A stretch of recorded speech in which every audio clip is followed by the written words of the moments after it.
সাহাবায়ে কেরামের জীবনের দিকে তাকায়া দেখেন, বড় বড় আকাবেরদের জীবনের দিকে তাকায়া দেখেন। ওমর ইবনুল খাত্তাব রাদিয়াল্লাহু তাআলা আনহু, ওনার জমানার মধ্যে উনি যখন একদিন ওনার খেলাফতের আমলে উনি চিন্তা করলেন, আমি আজকে তালাশ করব আমার এই দেশের মধ্যে আমার শাসন আমলে মানুষগুলো কতটুকু তাকওয়া অর্জন করতে পেরেছে। ওমর ইবনুল খাত্তাব রাদিয়াল্লাহু তাআলা আনহু শহরের অলিতে গলিতে ছোটাছুটি শুরু করে দিয়েছেন, ছোটাছুটি করতেছে। ঘটনাক্রমে এক ঘরের দরওয়াজার পাশে যখন গেলেন, দুইজন মহিলার আওয়াজ শোনা যায়, কথা বলতেছে, কথোপকথন করতেছে, একজন আরেকজনের সঙ্গে কথাবার্তা বলতেছে। একজন মা একজন মেয়ে, দুইজন কথাবার্তা বলতেছে, রাত্র গভীর। ওমর ইবনুল খাত্তাব রাদিয়াল্লাহু তাআলা আনহু একটু দাঁড়াইলেন, চিন্তা করলেন কি কথাবার্তা হয় একটু শুনি। ওই মহিলা ডাক দিয়ে বলতেছে, রে আমার কন্যা, তুমি দুধের মধ্যে কেন পানি মিশাও নাই?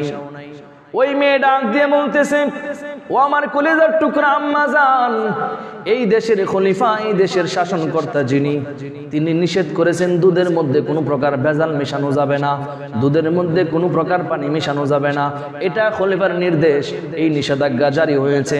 সুতরাং এই দুধের মধ্যে পানি মিশাইলে খলিফার আদেশ অমান্য করা হবে। ওই মহিলা ডাক দিয়ে বলতেছে, এই রাত্রের গভীর রাত্রের মধ্যে ওমর কি তোমাকে দেখবে নাকি? খলিফা তো তোমাকে দেখতেছে না, খলিফা তোমাকে জানবেও না, চিনবেও না, তুমি দুধের মধ্যে পানি মিশাইলে সমস্যা কোথায়?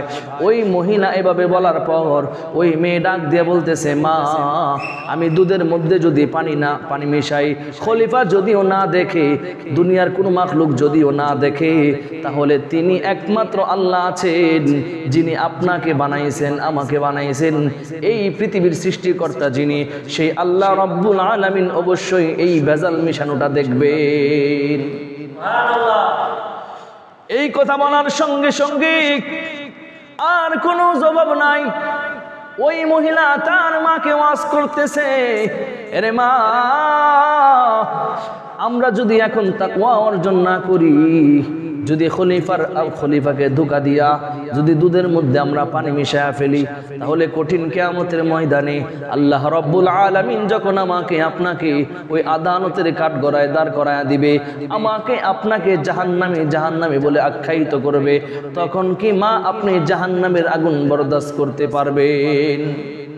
এই কথা শোনার পর উমর ইবনুল খাত্তাব রাদিয়াল্লাহু তাআলা আনহু অত্যন্ত চমৎকার, অত্যন্ত খুশি হয়ে গেলেন। তিনি আনন্দে মাতোয়ারা। সমাজের একটা ছোট্ট নাবালক, ছোট্ট একটা যুবতী কন্যা যখন তাকওয়া অর্জন করে ফেলেছে, তার মাকে সে বুঝায় দিয়েছে, অর্থাৎ ফরেজগার কি জিনিস, তাকওয়া অবলম্বন করার জন্য নসিহত এই শুনে ফেললেন। ওই মহিলাকে ওই যুবতী এমন ওয়াজ করতেছে তাকওয়া অর্জন করার ব্যাপারে। উমর ইবনুল খাত্তাব রাদিয়াল্লাহু তাআলা আনহু অত্যন্ত আনন্দিত হয়ে গেলেন। উনি চলে গেলেন ওনার শাসন আমলে মাঠের মধ্যে চলে গেলেন মানুষের খবর নেওয়ার জন্য, মানুষ কেমন ভাবে তাকওয়া অর্জন করে। ওই মাঠের মধ্যে রাখাল যখন ছাগল চড়াইতেছে, রাখালকে গিয়া বলতেছে, এরে ভাই রাখাল, আমি একজন পথিক মানুষ, আমাকে তোমার ওই ছাগল থেকে একটু দুধ দাও, আমার বরং অনেক পিপাসা পেয়েছে, আমার পিপাসা নিবারণ করব, আমাকে একটু দুধ দাও। ওই রাখাল ডাক দিয়া বলতেছে, এর পথিক তুমি কোথায় থেকে আসছো আমি জানি না, তবে এই ছাগলগুলোর মালিক আমি নই, এই ছাগলগুলোর মালিক যিনি, তিনি আমাকে এই ছাগলগুলো দিয়েছে দেখাশোনা করার জন্য, সুতরাং আমি তোমাকে দুধ দেওয়ার কোনো ক্ষমতা রাখি না। ওমর ইবনুল খাত্তাব রাদিয়াল্লাহু তাআলা আনহু ওই রাখালকে ডাক দিয়ে বলতেছে, এরে রাখাল, তোমার যদি এরকম না হয় তাহলে তুমি এক কাম করো, তুমি একটা কাজ করো, তোমার ওই পাল থেকে একটা ছাগল আমার কাছে বিক্রি করে দাও, বিনিময়ে আমি তোমাকে কিছু টাকা দিয়া দিব, আর আমি ওই ছাগল থেকে দুধ পান করে আমি আমার পিপাসা নিবারণ করব, আর তুমি বিনিময়ে কিছু টাকা পাইয়া লাভবান হয়ে গেলা। তুমি মালিককে বুঝাইয়া দিবা ওই জঙ্গলা থেকে একটা হিংস্র বাঘ এসে ওই তোমার ছাগলের পাল থেকে একটা ছাগল খেয়ে ফেলেছে। তোমার মালিক বুঝবে এতগুলো ছাগলের মধ্যে একটা ছাগল নাই হয়ে গেলে তোমার মালিক টেরও পাবে না, টেরও পাবে না, জানবেও না। ওই রাখাল ডাক দিয়ে বলতেছে, এরে পথিক, ইয়া হাযা ফাইনাল্লাহ, এরে আমার পথিক, তাহলে শোনো, তুমি যেই কথাগুলো বললা সেই কথা তো আমার আল্লাহ কোথায়? তাহলে তোমার কথাই তো আমার আল্লাহ নাই। আমি বলবো তোমাকে আমার আল্লাহ কোথায়? যিনি তোমাকে আমাকে এই দুনিয়াকে বানাইছেন, এই ছাগল গরুর মালিক, প্রকৃত মালিক যিনি। আমি যদি আজকে আমার দুনিয়ার সাধারণ মালিকের আমানত খেয়ানত করি, কঠিন কিয়ামতের ময়দানে আমার মালিক, আসল মালিক আল্লাহ রাব্বুল আলামিন যখন আমাকে বলবেন, এর রাখাল, তোমাকে তোমার দুনিয়ার মালিক কিছুটা সময়ে তোমাকে তোমার কাছে ওই ছাগলগুলো আমানত রেখেছিল, তুমি কেন ছাগলের আমানত খেয়ানত করেছো? এই জন্য জাহান্নামের মধ্যে তোমাকে জ্বলতে হবে। এরে আমার পথিক, দুনিয়ার সাধারণ মানুষকে, দুনিয়ার সাধারণ এই ছাগলের মালিককে আমি ধোঁকা দিতে পারবো, কিন্তু আখিরাত বড়ই ভয়াবহ। আখিরাতের মালিক আল্লাহ রাব্বুল আলামিনকে ধোঁকা দেওয়া আমার পক্ষে সম্ভব নয়। সুতরাং আল্লাহ রাব্বুল আলামিনের তাকওয়া অর্জন করে যদি আমি আর আপনি সেই কবরে যেতে পারি, তাহলে আল্লাহ আমাদের জন্য কত কিছু নাজ নিয়ামত দিয়ে ভরপুর করে রেখেছেন। ওই কবরে আমাকে আপনাকে সকলকেই যেতে হবে, কথা বলেন ঠিক কিনা? তাহলে ওই কবরে যেহেতু যেতে হবে, তাহলে এই কবরে যাওয়ার আগে আমাদের সকলকে এই কবরের সামানা জোগাড় করে ওই কবরে যাওয়ার দরকার আছে না নাই? আল্লাহ তাআলা এই জন্য আমাকে আপনাকে পাঠিয়েছেন। ওই কবরে যাওয়ার আগ পর্যন্ত আমাকে আপনাকে আমার ব্যাংক অ্যাকাউন্ট ভরতে হবে। আমার ব্যাংক আমি টাকা দিয়ে ভরবো না, দুনিয়ার ধন সম্পদ দিয়ে ভরবো না, শুধু আমার ব্যাংক অ্যাকাউন্ট আমাকে আপনাকে একমাত্র ইবাদত দিয়া আল্লাহ তাআলার শুকরগুজার বান্দা হয়ে আমার ব্যাংক অ্যাকাউন্ট পরিপূর্ণ করতে হবে। এরপর আমাকে আপনাকে সেই কবরে যাইতে হবে। এরপরে যখন এই অবস্থায় কবরে যাব, সেই অবস্থায় গিয়া দেখব কবরটা একেবারেই জান্নাতের বাগান হয়ে আছে। সুবহানাল্লাহ পড়েন।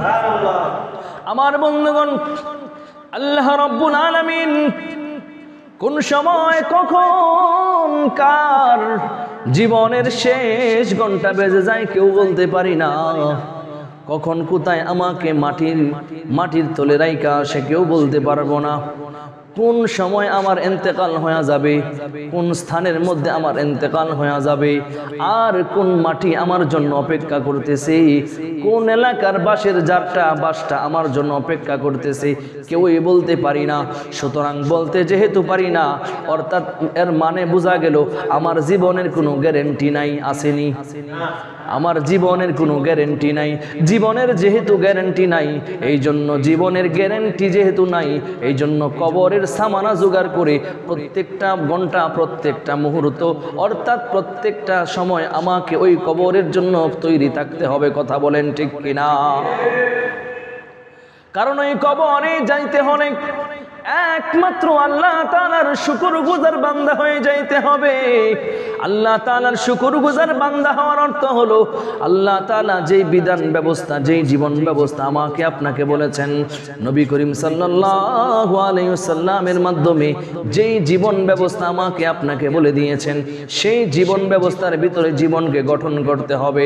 কোরআন এবং হাদিসের আলোয় নিজেকে আলোকিত করে এরপরে যদি কবরে যাইতে পারি, তাহলে আমার আপনার জন্য এই পরকালটা আনন্দদায়ক এবং আরামদায়ক হিসেবে সাব্যস্ত হবে। সুবহানাল্লাহ। দুনিয়ার মানুষ বড়ই নির্ভুল, আহাম্মক, এত বোকা আর এত নালায়েক, জানা সত্ত্বেও কখন ইন্তেকাল হবে, একটু পরেই ইন্তেকাল হয়ে যাবে, জানা সত্ত্বেও আমরা আমাদের হাত দিয়া অহেতুক খারাপ কাজ গুনাহের কাজের মধ্যে লিপ্ত রয়েছি, এর মানে বুঝাইতেছি আমার মৃত্যুর সময় হয় নাই, আরো বাকি আছে, আমি গুনাহ করতেছি, মৃত্যুর আগে আগে আমি তওবা করব, মৃত্যুর আগে আগে মাফ চাইব। এটা কোনো মুমিনের, কোনো মুসলমানের কৃষ্টি কালচার হতে পারে না। কৃষ্টি কালচার হলো আমি একটু পরেই হয়তোবা ইন্তেকাল করতে পারি, এখনই ইন্তেকাল করতে পারি, এজন্য মৃত্যুর জন্য প্রস্তুতি আমার এখনই গ্রহণ করতে হবে। গ্রহণ করার অর্থ এই নয় যে আল্লাহর বিধান ছেড়ে দিয়া মুখ দিয়া বললাম মৃত্যুর জন্য প্রস্তুতি, মৃত্যুর জন্য প্রস্তুত, এইটা আমার জন্য আপনার জন্য মৃত্যুর প্রস্তুতি নয়, কবরের জন্য প্রস্তুত নয়। কবরের জন্য প্রস্তুত হলো আল্লাহ এবং আল্লাহর রসুলকে মহব্বত করে, আল্লাহর ওই জাহান্নামের ভয়ে আল্লাহকে মহব্বত করে, আল্লাহর বিধান যে আমাকে দিয়েছেন সেই বিধান অনুযায়ী জীবনকে গঠন করে চলতে হবে। কথা বলেন ঠিক কিনা?